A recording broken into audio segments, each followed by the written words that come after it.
நிர்மலா சீதாராமன் மீது வழக்கு.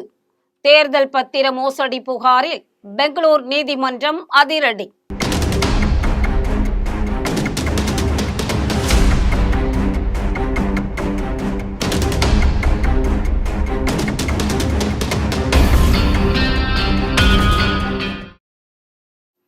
தேர்தல் பத்திரம் மூலம் மிரட்டி பணம் வசூலிக்கப்பட்ட புகார் தொடர்பாக தாக்கல் செய்யப்பட்ட மனு மீது விசாரணை நடத்திய பெங்களூரு சிறப்பு நீதிமன்றம் மத்திய நிதியமைச்சர் நிர்மலா சீதாராமன் மீது வழக்கு பதிவு செய்ய அதிரடியாக உத்தரவிட்டுள்ளது. தேர்தல் பத்திரம் திட்டத்தில் வெளிப்படைத்தன்மை இல்லை என கூறிய உச்சநீதிமன்றம் அதனை சமீபத்தில் ரத்து செய்து அதிரடியாக உத்தரவிட்டது.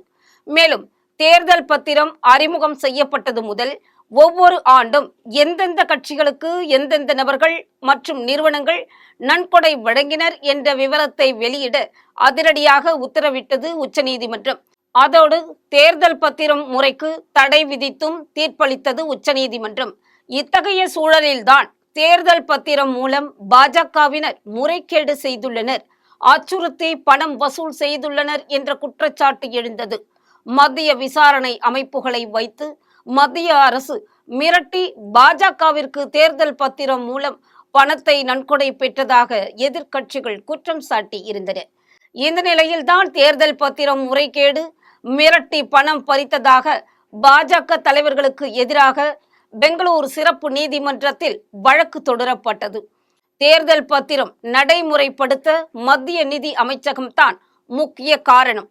தேர்தல் பத்திர நடைமுறையை கொண்டு வந்தது மத்திய நிதி அமைச்சகம்தான். இதனால் தேர்தல் பத்திர முறைகேடு தொடர்பாக மத்திய நிதி அமைச்சர் நிர்மலா சீதாராமன் மீது நடவடிக்கை எடுக்க வேண்டும் என மக்கள் அதிகார சங்கர்ஷ பரிஷத் எனும் JSP அமைப்பு சார்பில் பெங்களூருவில் உள்ள MLA MP-க்கள் மீதான வழக்குகளை விசாரிக்கும் நீதிமன்றத்தில் வழக்கானது தொடரப்பட்டது. மக்கள் அதிகார சங்கர்ஷ பரிஷத் அமைப்பைச் சேர்ந்த ஆதர்ஷ் ஐயர் இந்த வழக்கை தொடர்ந்தார். அதில் மத்திய நிதியமைச்சர் நிர்மலா சீதாராமன், அமலாக்கத்துறை, பாஜக தலைவர் JP நட்டா, கர்நாடக பாஜக முன்னாள் தலைவர் நளின்குமார் கட்டீல், தற்போதைய தலைவர் விஜயேந்திரா உள்ளிட்டவர்கள் மீது வழக்கு பதிவு செய்ய வேண்டும் என்று கூறியிருந்தார். இந்த வழக்கை விசாரணை நடத்திய நீதிமன்றம் தேர்தல் பத்திரம் தொடர்பான புகார் தொடர்பாக நிர்மலா சீதாராமன் உட்பட மற்றவர்கள் மீதும் வழக்கு பதிவு செய்து விசாரணை நடத்த பெங்களூர் திலக் நகர் போலீசுக்கு அதிரடியாக உத்தரவிட்டுள்ளது. இதனால் நிர்மலா சீதாராமனுக்கு மேலும் சிக்கல் ஏற்பட்டுள்ளது என்றே கூறலாம்.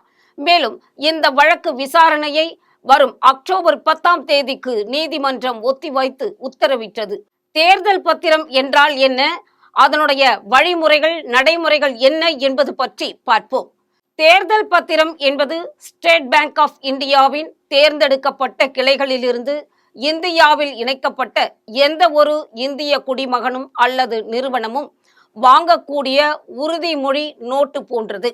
குடிமகன் அவருடைய விருப்பப்படி தகுதியான அரசியல் கட்சிக்கு அந்த பத்திரத்தை நன்கொடை அளிக்கலாம். நிதி மசோதா 2017ஆம் ஆண்டு மூலம் தேர்தல் பத்திரங்கள் அறிமுகப்படுத்தப்பட்டன.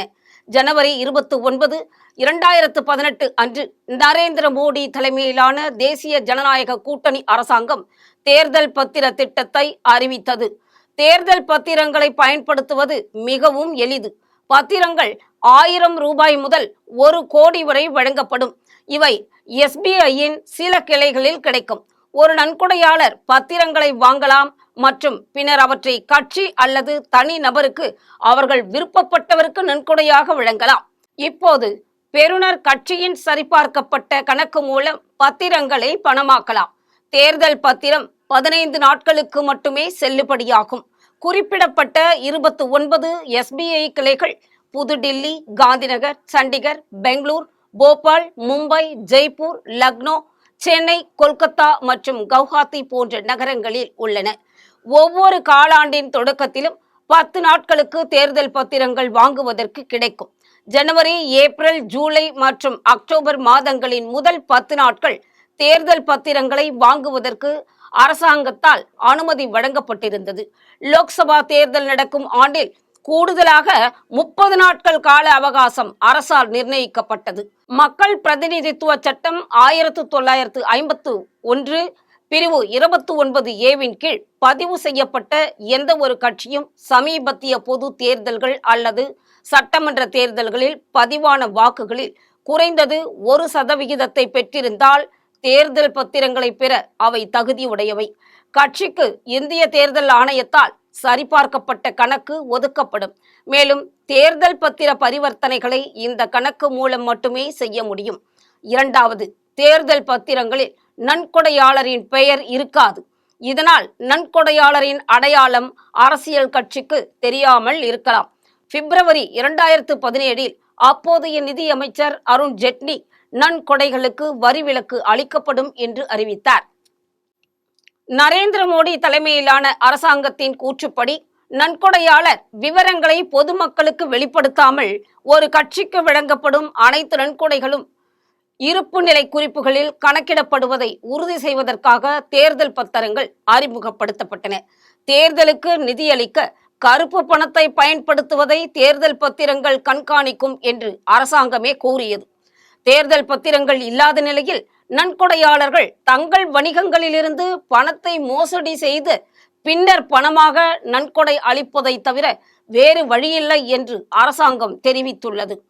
அதிக வெளிப்படைத்தன்மையை கொண்டு வருவதற்காக தேர்தல் பத்திரங்கள் திட்டம் அறிமுகப்படுத்தப்பட்டிருந்தால் இது போன்ற நன்கொடைகளின் விவரங்களை பகிரங்கப்படுத்த அனுமதிப்பதை அரசாங்கம் தடுக்க கூடாது என்று பல நிபுணர்கள் கருத்து தெரிவித்தனர். பத்திரத்தை வாங்குபவரோ அல்லது நன்கொடை பெறும் அரசியல் கட்சியோ நன்கொடையாளரின் அடையாளத்தை வெளியிட தேவையில்லை என்பதால் ஒரு நிறுவனத்தின் பங்குதாரர்களுக்கு நிறுவனத்தின் பங்களிப்பு குறித்து தெரியாது என்று நிபுணர்கள் மற்றும் பல அரசியல்வாதிகள் கருத்து தெரிவித்தனர். ஒரு அரசியல் கட்சிக்கு எப்படி யாரிடமிருந்து நிதி திரட்டப்பட்டது என்பது வாக்காளர்களுக்கும் தெரியாது. தேர்தல் பத்திர திட்டத்தை எதிர்ப்பவர்கள் நன்கொடையாளரின் அடையாளம் அனாமதேயமாக, அதாவது யாருக்குமே தெரியாமல் வைக்கப்பட்டுள்ளதால் இது கருப்பு பணத்தின் வருகைக்கு வழிவகுக்கும் என்று கருத்து தெரிவிக்கப்பட்டது. பெரிய கார்ப்பரேட் நிறுவனங்கள் தங்கள் அடையாளத்தை வெளிப்படுத்தாமல் பணத்தை நன்கொடையாக வழங்க உதவும் வகையில் இந்த திட்டம் வடிவமைக்கப்பட்டுள்ளது என்று வேறு சிலர் குற்றம் சாட்டுகின்றனர். சிவில் உரிமைகள் சங்கங்களின் கூற்றுப்படி நன்கொடையாளர் அனாமதேயம் என்ற கருத்து ஜனநாயகத்தின் உணர்வை மிகவும் அச்சுறுத்துகிறது. தேர்தல் பத்திரங்கள் மூலம் செய்யப்படும் நன்கொடைகள் பண மோசடிக்கு சமம் என்று காங்கிரஸ் கட்சியும் அடித்து கூறியது. தேர்தல் பத்திர திட்டம் அறிமுகப்படுத்தப்பட்ட பின்னர் சில கட்டுப்பாடுகள் நீக்கப்பட்டன. அதாவது முன்பு எந்த வெளிநாட்டு நிறுவனமும் நிறுவனங்கள் சட்டத்தின் கீழ் எந்த அரசியல் கட்சிக்கும் நன்கொடை அளிக்க முடியாது. இரண்டாவதாக நிறுவன சட்டம், அதாவது நிறும சட்டத்தின் 182வது பிரிவின்படி ஒரு நிறுவனம் தனது சராசரி 3 ஆண்டு நிகர லாபத்தில் அதிகபட்சமாக 7.5% அரசியல் நன்கொடையாக அளிக்கலாம். சட்டத்தின் அதே பிரிவின்படி நிறுவனங்கள் தங்கள் வருடாந்திர கணக்கு அறிக்கையில் தங்கள் அரசியல் நன்கொடைகளின் விவரங்களை வெளியிட வேண்டும். தேர்தல் பத்திரங்களின் விஷயத்தில் நிறுவனங்களுக்கு இந்த விதிமுறை பொருந்தாது என்பதை உறுதிப்படுத்த அரசாங்கம் நிதி மசோதாவில் ஒரு திருத்தத்தை கொண்டு வந்தது. எனவே இந்திய, வெளிநாட்டு மற்றும் ஷெல் நிறுவனங்கள் கூட இப்போது நன்கொடை பற்றி யாருக்கும் தெரிவிக்காமல் அரசியல் கட்சிகளுக்கு தாராளமாக நன்கொடை அளிக்கலாம். தேர்தல் பத்திரங்கள் குறித்து உச்சநீதிமன்றம் என்ன சொல்கிறது என்று பார்க்கலாம். ஏப்ரல் 12, 2019 அன்று தேர்தல் பத்திரங்கள் மூலம் பெறப்பட்ட நன்கொடைகளின் விவரங்களை தேர்தல் ஆணையத்திடம் சமர்ப்பிக்குமாறு உச்சநீதிமன்றம் அனைத்து அரசியல் கட்சிகளையும் கேட்டுக்கொண்டது. தேர்தல் பத்திரங்கள் திட்டத்திற்கு எதிரானது அல்ல என்றாலும் அரசியல் கட்சிகளுக்கு அனாமதேய நன்கொடைகளை அங்கீகரிக்கவில்லை என்று தேர்தல் ஆணையம் ஏப்ரல் 10, 2019 அன்று இந்திய உச்சநீதிமன்றத்தில் தெரிவித்தது. நாங்கள் தேர்தல் பத்திரங்களை எதிர்க்கவில்லை, ஆனால் முழு வெளிப்பாடு மற்றும் வெளிப்படை தன்மையை விரும்புகிறது. பெயர் வெளியிட வேண்டாம் என்று நாங்கள் எதிர்க்கிறோம் என்று தேர்தல் ஆணையம் சார்பில் ஆஜரான மூத்த வழக்கறிஞர் ராகேஷ் திவேதி உச்சநீதிமன்றத்தில் தெரிவித்தார்.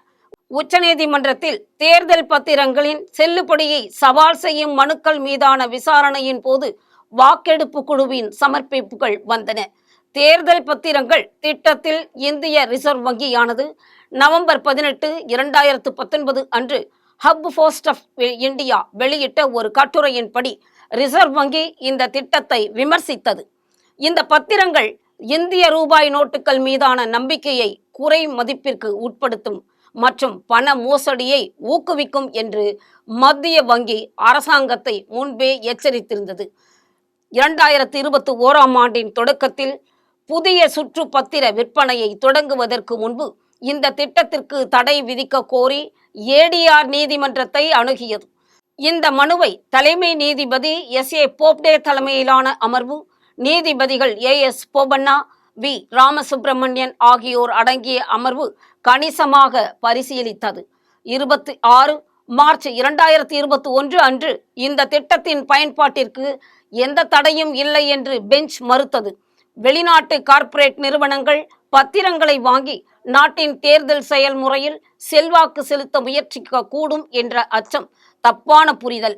மனுதாரர்கள் நீதிமன்றத்தை அணுகுவதை பெஞ்ச் கடுமையாக ஊக்கப்படுத்தியது. அதே நிவாரணம் கோரி மீண்டும் மீண்டும் விண்ணப்பிக்க முடியாது என்றும் அடித்து கூறியது. அக்டோபர் மாதம் 16ஆம் தேதி 2023 அன்று மனுதாரர்கள் 2024 பொது தேர்தலுக்கு முன்னர் வழக்கை விசாரிக்க நீதிமன்றத்தை அணுகினர். இந்த வழக்கை விசாரித்த தலைமை நீதிபதி DY சந்திரசூட், நீதிபதிகள் JP பர்திவாலா, மனோஜ் மிஸ்ரா ஆகியோர் அடங்கிய அமர்வு இந்த வழக்கை 5 நீதிபதிகள் கொண்ட அரசியல் சாசன அமர்வுக்கு மாற்றியது. அக்டோபர் மாதம் 31, 2023 அன்று CY சந்திரசூட் தலைமையிலான 5 நீதிபதிகள் கொண்ட அரசியலமைப்பு அமர்வு நீதிபதிகள் சஞ்சீவ் கண்ணா, BR கவாய், JB பர்திவாலா மற்றும் மனோஜ் மிஸ்ரா ஆகியோர் 3 நாட்கள் வாதங்களை கேட்டனர். பின்னர் தேர்தல் பத்திரங்கள் திட்டம் கார்ப்பரேட் நிதி, கருப்பு பணப்பழக்கம் மற்றும் ஊழலை அதிகரித்துள்ளது என்று மனுதாரர்கள் வாதிட்டனர். அரசியல் கட்சிகளின் நிதி ஆதாரம் குறித்த தகவல்களை பெற வாக்காளர்களுக்கு உரிமை உண்டு, ஏனெனில் அது அந்த கட்சியின் கொள்கைகள் மற்றும் கருத்துக்களை தெரிவிக்கிறது என்று அவர்கள் வாதிட்டனர். நன்கொடையாளர்களின் இரகசியத்தன்மை மற்றும் தனி உரிமைக்கான உரிமையை உத்தரவாதம் செய்வதற்காக இந்த திட்டம் வடிவமைக்கப்பட்டுள்ளது என்று தொழிற்சங்கம் வாதிட்டது. இல்லையெனில் அவர்கள் நிதி அளிக்காத அரசியல் கட்சிகளிடமிருந்து பழிவாங்குவதற்கு ஆளாகிறார்கள். மேலும் நவம்பர் 2ஆம் தேதி 2023 அன்று அரசியலமைப்பு அமர்வு தீர்ப்பை ஒத்திவைத்தது.